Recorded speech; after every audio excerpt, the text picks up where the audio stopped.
J'aimerais vous parler un peu du CV anonyme, vous l'expliquer d'abord pour qu'on puisse tous comprendre ce que je serai amenée à vous dire. Donc le CV anonyme c'est quoi? Sur le CV anonyme, il n'y a que les compétences, donc par exemple les études, le parcours professionnel et ce en quoi on est doué.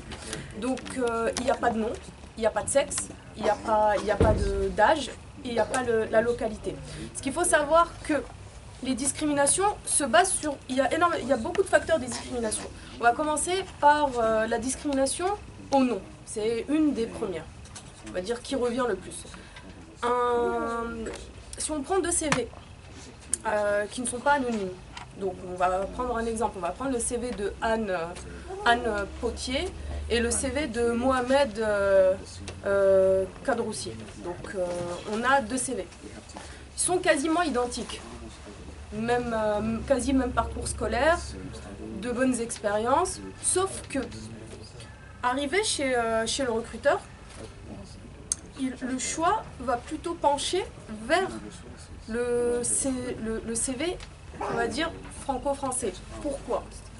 Parce qu'il a été démontré, d'après une étude, que dans 90% des cas, la discrimination se fait que par préjugés. C'est-à-dire que quand on arrive en fait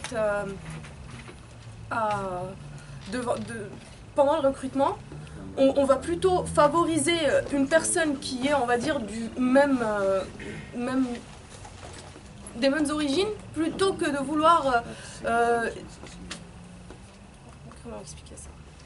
C'est pas très facile parce qu'il faut choisir les bons mots. Et, en général, on recrute quelqu'un qui nous ressemble. Qui nous ressemble, voilà, tout simplement. Pourquoi? Parce qu'on va avoir des préjugés. On va se dire, je vais pas prendre Mohamed, pourquoi? Parce que voilà, il vient d'une banlieue.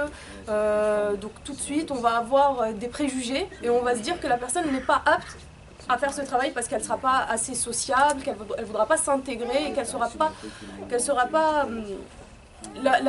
la bienvenue dans l'entreprise. Et il a été démontré qu'avec le CV anonyme, les préjugés sont cassés. Parce qu'en fait, on ne donne pas la chance aux jeunes d'aller à l'entretien. Et il a été démontré que dans 90% des cas, avec le CV anonyme, on est arrivé à l'embauche. C'est-à-dire qu'après l'entretien, on arrive à signer un contrat. Pourquoi? Parce que les préjugés sont cassés. Parce qu'à l'entretien, il y a ce qu'on appelle le feeling avec le recruteur. Et là, il se dit tout de suite, c'est pas du tout ce que je pensais, je suis plus tranquille, je suis plus apte à recruter une autre personne. Donc le CV anonyme, c'est très important parce qu'il nous permet à nous, les jeunes de banlieue, j'ai envie de dire, de pouvoir s'intégrer dans une entreprise. Je vais me baser juste sur mon expérience personnelle. J'ai postulé à plus de 1000 offres d'emploi entre 2013 et 2014, jusqu'à la mi-2015, et je n'ai eu que 2 entretiens sur 1000 CV. 2 entretiens. Et Samuel en est témoin. Parce que quand j'envoyais mes CV, je lui montrais. J'ai postulé à près de 1000 offres d'emploi et je n'ai eu quasi aucune réponse. Ou sinon, les réponses que je recevais, c'était malgré mon bon profil, il n'avait pas de place pour moi ou qu'il recherchait une autre personne.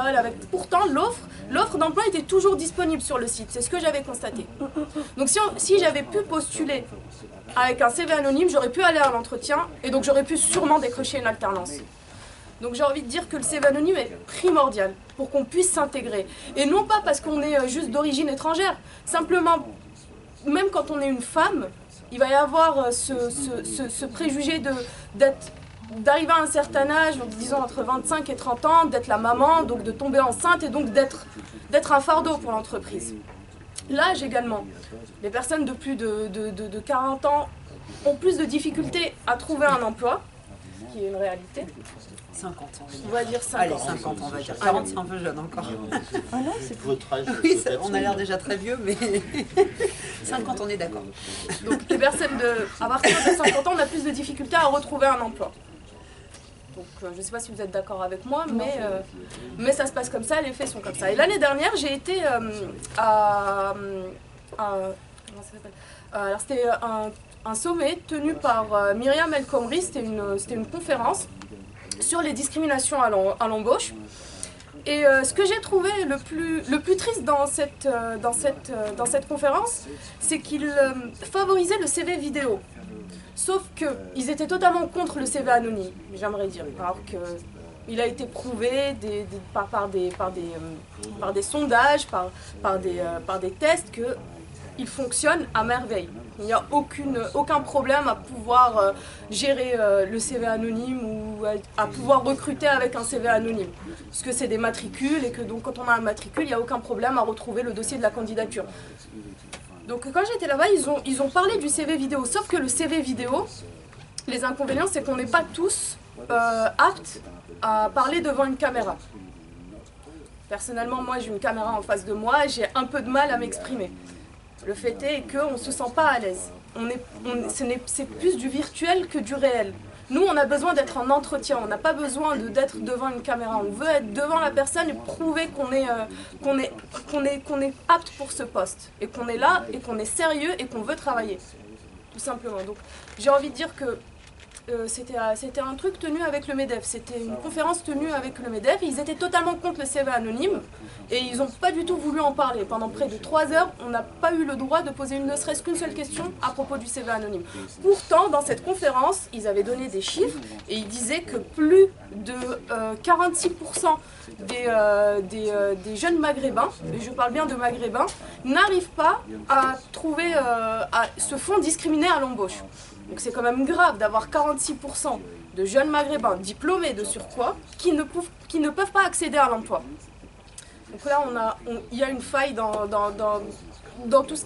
le système en fait. Il faudrait mettre en place le CV anonyme pour pouvoir permettre à des jeunes tels que moi et d'autres personnes, donc toute une communauté, qu'on soit des femmes, des personnes un peu plus âgées, qu'on soit homo, qu'on soit tous, j'ai envie de dire. Comment ? Ça se voit pas, ça, sur le ciel. Ça se voit pas. Mais par contre, ça peut se percevoir, ne serait-ce que sur une photo. Par exemple, une personne noire, quand on va voir que c'est une personne noire, on va vouloir la discriminer directement. On va mettre son CV de côté. Quand on va voir qu'elle est maghrébine, on va mettre son CV de côté. On est d'accord ? Pas quand il est homo, c'est ça que je voulais dire. Oui, moi je parlais de discrimination. Voilà. Oui, mais vous avez cité qu'il y a des homos, et c'est tout. Pour le reste, je suis d'accord avec vous.